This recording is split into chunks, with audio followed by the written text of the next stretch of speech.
Social media എന്ന് പറഞ്ഞാൽ എല്ലാം തുറന്നു കാണിക്കാനുള്ള ഇടമാണെന്നാണോ ധാരണ?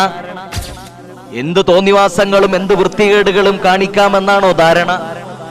എന്നാൽ കേട്ടോ, ചില ആളുകൾ എന്ത് വൃത്തികേടുകൾ കാണിക്കാനും തയ്യാറായിട്ട് മുന്നോട്ട് വന്നിട്ടുണ്ട്. അവർക്ക് എങ്ങനെയെങ്കിലും പ്രശസ്തി നേടിയാൽ മതി, പ്രസിദ്ധിയായാൽ മതി, കാശ് കിട്ടിയാൽ മതി എന്ന ചിന്തയാണ്.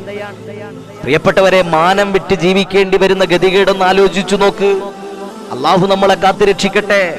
എത്രയോ ആണുങ്ങൾ പെൺവേഷം കിട്ടിയിട്ട് മാനം വിറ്റ് ജീവിക്കുന്നു, അന്തസ് വിറ്റ് ജീവിക്കുന്നു, ശരീരം വിറ്റ് ജീവിക്കുന്നു.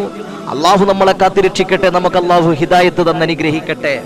ആണുങ്ങളൊക്കെ സുന്ദരിയായ പെണ്ണുങ്ങളെ വിവാഹം കഴിച്ചിട്ട് ആ പെണ്ണുങ്ങളുടെ പേരിൽ ഒരു യൂട്യൂബ് ചാനലും തുടങ്ങിയിട്ട് ആ പെണ്ണുങ്ങളെ കൊണ്ട് സർവമാന തോന്നിവാസങ്ങളും കാണിച്ചിട്ട് യൂട്യൂബിൽ അപ്ലോഡ് ചെയ്യുക. ആ പെണ്ണുങ്ങളെ കരയിപ്പിക്കുന്നു, ആ പെണ്ണുങ്ങളെ സന്തോഷിപ്പിക്കുന്നു, ആ പെണ്ണുങ്ങളുടെ കുളിപ്പീര് നമ്മളെ കാണിപ്പിക്കുന്നു, മറ്റ് എല്ലാ തോന്നിവാസങ്ങളെയും നമ്മൾ കാണേണ്ടി വരുന്ന അവസ്ഥ. അവരെ ദയ്യൂസ് എന്നാണ് പറയുക. അള്ളാഹു നമ്മളെ കാത്തിരക്ഷിക്കട്ടെ.